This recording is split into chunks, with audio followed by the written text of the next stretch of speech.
पनीर, दाल, nuts जितना भी खाओ वजन नहीं बढ़ता। ये सीक्रेट है।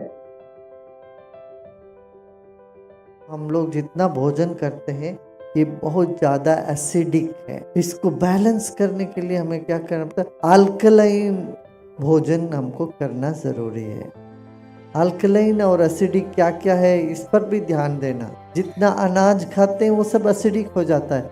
सब्जी जो खाते हैं वो अल्कलाइन होती है।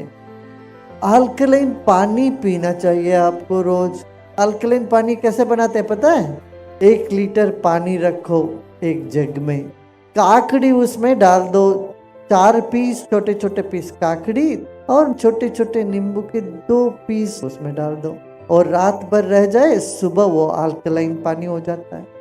फिर 1 दिन 1.5 दिन तक उसको हम पी सकते हैं। और कब पीना चाहिए? सुबह उठ के थोड़ा सा पी लेना। फिर भोजन के बाद तुरंत नहीं पीना चाहिए और भोजन से पहले भी नहीं पीना चाहिए। भोजन करने के बाद 2 घंटे बाद उसको थोड़ा और पानी पी लो। इस तरह से करोगे तो हमारे जो रक्त है वो अल्कलाइन होएगा। ब्लड अल्कलाइन होता है तो ब्लड की अच्छा सर्कुलेशन होता है। फिर मगज का दर्द, जोड़ों का दर्द, सिर में दर्द, ये सब आप देखोगे अपने आप दूर होता है। हल्दी खाते हैं हम, हल्दी बहुत आवश्यक है। प्रतिनित्य हल्दी और अदरक, हल्दी अदरक का अचार बनता है ना, वो बच्चों को भी खिलाओ हल्दी, और आप लोग भी सब खाओ। प्रतिनित्य थोड़ा थोड़ा हल्दी और अदरक का सेवन करना चाहिए। हल्दी में एंटी वायरल प्रॉपर्टीज है। वायरल फीवर हो जाता है ना सब जो लोगों को, कितने दिन देखो फिर क्या क्या टैबलेट खानी पड़ती है। कच्चा हल्दी को थोड़ा नींबू के पानी में रखकर उसको खाने लगोगे, तुम्हें वायरल वगैरह की अटैक से तुम अपने आप को बचा सकते हो। ये सब वायरल अटैक होगा ही नहीं। वायरल जितने भी फीवर वगैरह है वो सब के लिए हल्दी दिव्य औषधि है। हल्दी और अमृत ये दोनों हमें लेना चाहिए। तुलसी और आंवला का जो कॉम्बिनेशन है ये बहुत उत्तम है रोग निरोधक शक्ति के लिए।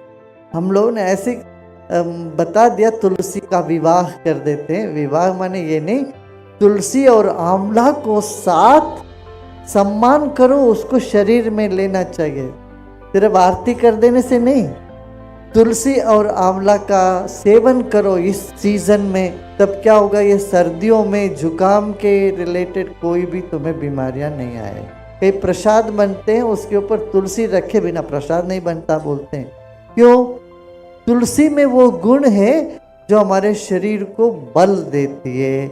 इसमें वैज्ञानिक है। हम क्या करते हैं, सिर्फ एक पद्धति चला देते हैं बिना सोचे बिना समझे। जब समझ के करोगे ना उसका रहस्य पता चलता है। तुलसी और आंवला को साथ में लेना, ये दोनों रोग निरोधक शक्ति, एंटीबायोटिक प्रॉपर्टीज इसमें पूरा है।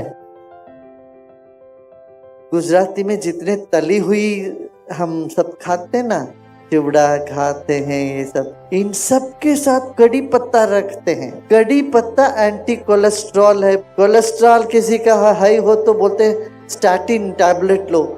मैं कहता हूँ बिल्कुल नहीं लेना। वो स्टैटिन टैबलेट से फार्मेसी पैसा बनाती है मगर शरीर का कोई आराम नहीं मिलता। अभी इतने साल के बाद अब अमेरिका में लेटेस्ट रिसर्च है, वो बोल रहे हैं स्टैटिन से नुकसान है, कोई लाभ नहीं है। ये तो हमको पहले से पता। भारत में हम पहले से कहते थे ये स्टैटिन टैबलेट बिल्कुल ही नहीं लेना चाहिए। उसकी जगह क्या लोगे, कोलेस्ट्रॉल बढ़ गया तो कड़ी पत्ता ना चटनी जमी लो। कड़ी पत्ता का चटनी, ढोकला साथे, हांडवा साथे जमी लो। ढोकला बहुत सरस फूड थे। ढोकला में तो सब है, उसमें अमीनो एसिड है, उसमें इडली जैसे है ढोकला, उसमें दही भी है, तो शरीर के लिए उत्तम है। पर मीठा कम खाना चाहिए और सफेद चीनी तो बंद ही कर दो। आप लोग जहाँ भी कुछ करना हो गुड़ का ही उपयोग करना चाहिए या ब्राउन शुगर को उपयोग में लाना चाहिए, तब स्वास्थ्य ठीक रहेगा। देखो सब तली हुई पदार्थ के साथ हम कड़ी पत्ता डालते हैं, क्यों? उससे तली हुई पदार्थों में कोलेस्ट्रॉल होता है और कड़ी पत्ता कोलेस्ट्रॉल को वहीं का वहीं खत्म करती है। इसलिए कड़ी पत्ता का चटनी हम सबको लेना चाहिए। सेजल है ना, सेजल, डांटा जिसको कहते हैं सेजल, ये इतना उत्तम है। आजकल विदेशों में बहुत जोर से चल पड़ा सहजल। इतनी सी बोतल में इतनी सी सहजल पत्ते के पाउडर पुड़िया बहुत महंगी बिक रही है वहाँ, $30-35 बिकती इतनी सी सहजल के पाउडर। वो सरगवो की पत्ता जो है इतना बढ़िया है, आपके ब्लड में जो जो चीज चाहिए वो सब सरब के पत्ता में है। वो सरब को खाना बहुत सबको खाना चाहिए। और सरब को नहीं मिलता तो ऊर्जा टैबलेट बनाए अपना आयुर्वेद में। वो सरग को का ही पत्ता अच्छे से निकाल के ऊर्जा टैबलेट जरूर रखना अपने पास, उससे शक्ति बनती है।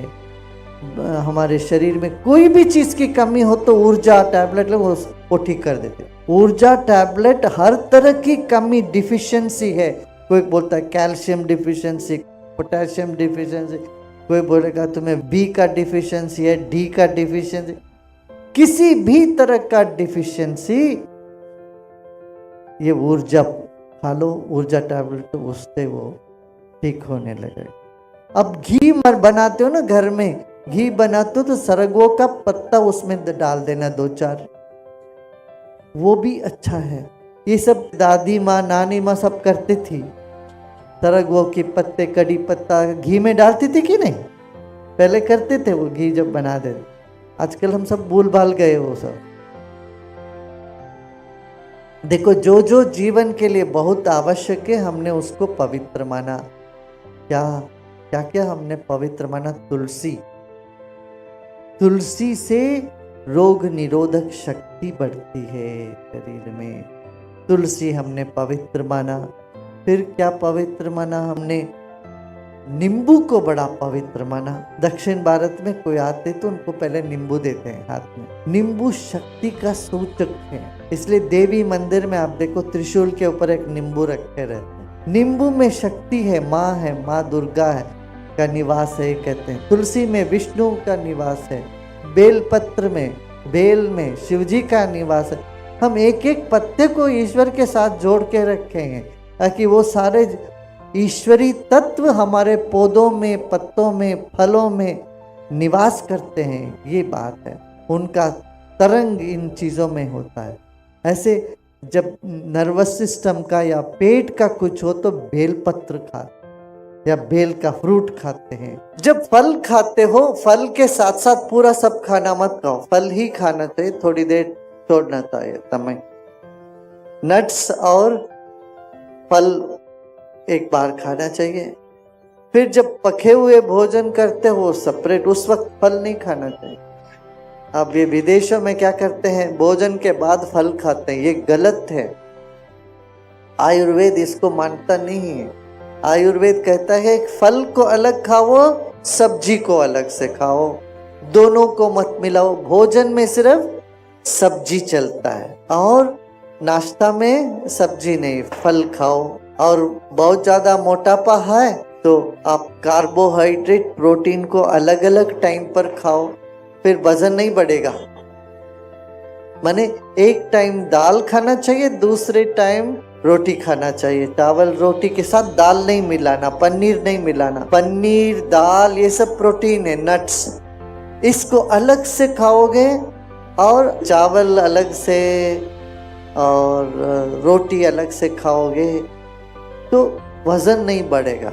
जितना भी खाओ वजन नहीं बढ़ता। ये सीक्रेट है। तो इस तरह से भोजन का हम ध्यान दें, फिर हम निरोगी बने रहेंगे और आरोग्य ही जीवन का सबसे अच्छा धन है। हम सब ये संकल्प लें, घर घर में आयुर्वेद पहुंचे, लोग निरोगी रहे। तो अब हम जो भी हम लोग यूज करते हैं स्नान करने में सब आयुर्वेद की तरफ मुड़ना चाहिए। देखो शरीर में सबसे बड़ा ऑर्गन है हमारा स्किन। इस पे जितना केमिकल वाली सब हम साबुन वाबुन लगाते हैं, वो केमिकल अंदर धीरे धीरे जाके फिर अपना शरीर में स्वास्थ्य को बिगाड़ देता है। इसलिए हमें लौट के आयुर्वेद पर अपना ध्यान दें, आयुर्वेद की तरफ चलें। शरीर के भीतर बाहर सब आयुर्वेद का ही हम उपयोग करें।